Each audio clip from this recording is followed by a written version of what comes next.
proche de son père à qui elle ressemble tant. Romane Boringer évoque l'autre figure parentale, sa mère, dans une émouvante interview pour Le Monde.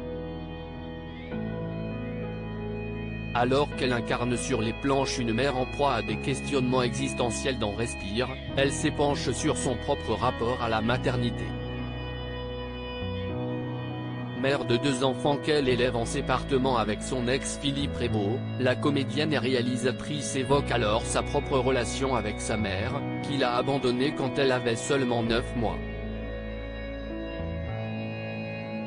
Quand Romane Boringer aborde sa mère, Marguerite Bourri dite Maggie Boringer, née à Saïgon d'un père corse et d'une mère vietnamienne, au quotidien Le Monde, elle allume sa cigarette qui se consume délicatement quand elle dit de sa mère, elle-même avait été abandonnée.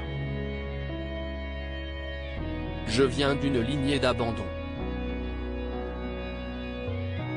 Comment grandir sans mère? Romane Boringer est à la fois lucide mais pas amère, c'était hyper insécurisant, mais je n'ai jamais voulu à ma mère. J'en ai tiré une force, un enthousiasme. L'enfant Romane a donc été élevé par son père Richard et distingue 2 périodes dans son enfance.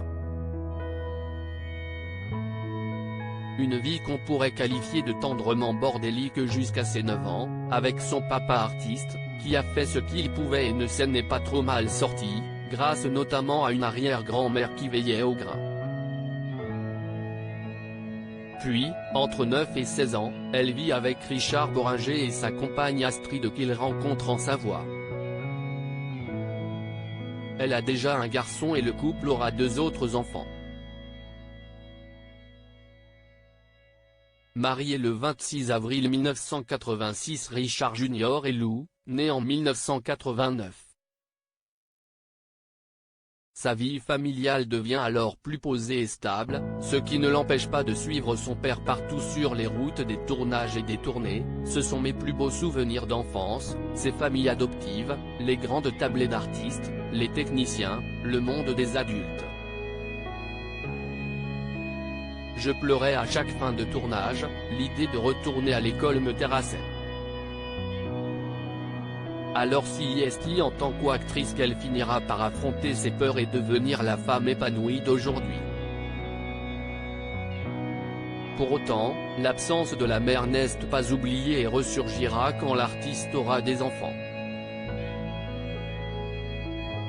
Rose en 2008 puis Raoul 2 ans plus tard, né de son couple avec Philippe Rebaud. J'ai longtemps été muette par rapport à ce qui m'était arrivé. Quand j'ai eu mes enfants, je me suis demandé si j'avais compté dans la vie de ma mère, si elle m'avait aimé. Des questions qui ne l'empêchent pas d'avancer, mais qu'elle garde toujours en tête et qui ont certainement une conséquence sur ses doutes en tant que maman et sa capacité à bien les élever. Être parent rend tellement vulnérable.